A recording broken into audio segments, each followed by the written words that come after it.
Lieutenant Commander Zexathera had seen many species in his 30 cycles serving aboard the Galactic Unity, but none quite like the human cadet who stood at attention in his ready room. Sarah Chen, according to her file, was barely past her species' maturity threshold at 22 standard years. Her homeworld, Terra, bore the ominous classification that made even veteran officers pause, Class Duthine Deathworld. "At ease, Cadet Chen," Zexathera said, his four eyes studying her compact frame.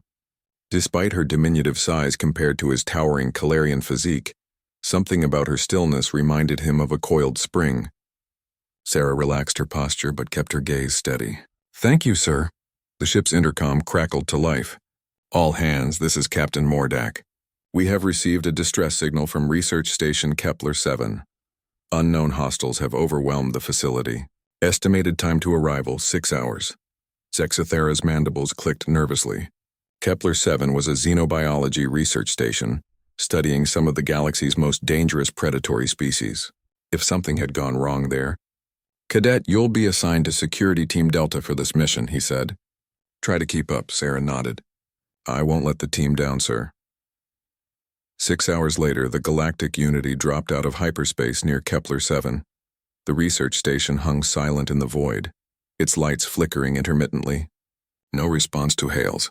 The security teams assembled in the shuttle bay. Team Delta consisted of 4 members: Sergeant Colvex, a hulking Brutarian whose species had evolved from apex predators; Corporal Tindar, a Zephyrian with lightning-fast reflexes; Private Hestak, a Malarian whose armored hide could deflect most small arms fire; and Sarah, the lone human. "Listen up," Sergeant Colvex growled, his fanged maw barely containing his words. "Intelligence suggests the facility's containment systems have failed. We're looking at potentially dozens of hostile xenobiology specimens running loose. Stick together, watch your sectors and—" "Sergeant," interrupted Corporal Tindar, her elongated neck swiveling toward the human. "Perhaps the cadet should remain on the shuttle. This isn't exactly cadet-level work." Sarah's jaw tightened almost imperceptibly. "I'm qualified for hostile environment operations, Corporal.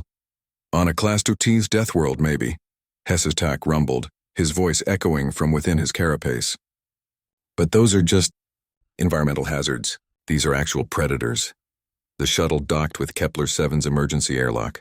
As the team moved through the darkened corridors, their helmet lights cut through the gloom, revealing claw marks gouged deep into the metal walls. The air recycling system wheezed, struggling to process whatever had contaminated the atmosphere. They found the first bodies in Research Lab 3. The xenobiologists had been torn apart with surgical precision. Catherian razorpacks, Colvex identified grimly, examining the wounds. Highly intelligent. They hunt in coordinated groups. A chittering sound echoed from the ventilation system above them. "Movement," Tindar whispered, her sensors detecting heat signatures. "Multiple contacts. They're surrounding us." The attack came from 3 directions simultaneously. Sleek, 6-limbed creatures with razor-sharp claws and bioluminescent stripes dropped from ceiling vents and burst through maintenance shafts. Each Catherian was roughly the size of a large dog, but moved with the fluid grace of something born to kill. Colvex roared and opened fire with his plasma rifle, the energy bolts illuminating the corridor in strobing flashes. Tindar's lightning reflexes kept her barely ahead of slashing claws. Hestak's armor deflected most attacks, but the creatures were learning, targeting the joints. Sarah moved differently than her teammates. Where they fought with trained precision, she moved with an almost predatory fluidity of her own. Her rifle cracked steadily, each shot finding its mark with mechanical precision. But more than that, she seemed to anticipate the Catherians' movements before they made them. "Behind you," she called to Colvex, pivoting smoothly to put 3 rounds into a creature that had been stalking the sergeant's blind spot. The firefight lasted less than 2 minutes. When the last Catherian fell, the team regrouped, breathing heavily. "Not bad for a Deathworlder," Colvex admitted grudgingly. They pressed deeper into the station. The Central Research Laboratory told the full story of what had happened. Dr. Velkara, the station's chief xenobiologist, had been studying pack-hunting behaviors. The Catherians had somehow overridden their containment systems and turned the station into a hunting ground. "There," Tindar pointed to a sealed emergency shelter. "Survivors." But as they approached, motion sensors throughout the lab began flashing red. They were surrounded again, but this time by the entire pack, nearly 30 Catherians emerging from every shadow and hiding place. The lead creature, larger than the others with distinctive scarring, fixed its multifaceted eyes on the security team. Its head tilted, studying them with obvious intelligence. Then its gaze settled on Sarah. The human cadet stepped forward slowly, her weapon lowered but ready. The pack leader's bioluminescent stripes flickered in what might have been curiosity. It took a step toward her. "Chen, what are you doing?" Colvex hissed. "Something I learned growing up on Terra," she replied quietly. "Sometimes the best way to deal with predators isn't to fight them." She stared directly into the pack leader's eyes, a gesture that would be suicidal with most species, but somehow felt right in this moment. The creature took another step closer, close enough that Sarah could have reached out and touched its snout. For a long moment, predator regarded predator. Then something extraordinary happened. The pack leader's stripes dimmed and it took a step backward. Its head lowered slightly, not in submission but in what could only be described as recognition.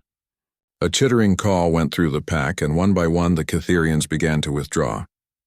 "I don't understand," Tindar whispered. "They're leaving."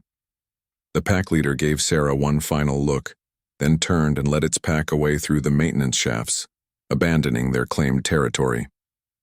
Hours later, as the survivors were evacuated and the station secured, Lieutenant Commander Zexathara found himself reviewing the security footage of the encounter.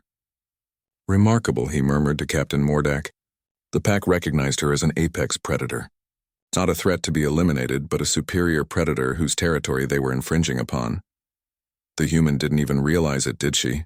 the captain observed. "I doubt it. To her, she was just doing her job." Zexathara paused the footage on Sarah's face during the standoff, calm, focused, utterly without fear. "But the Catherians saw what we missed. She isn't just a cadet from a Deathworld. She's a product of one. Every instinct, every reflex, shaped by a planet that tried to kill her species for millions of years." "And failed," Mordak added with something like admiration.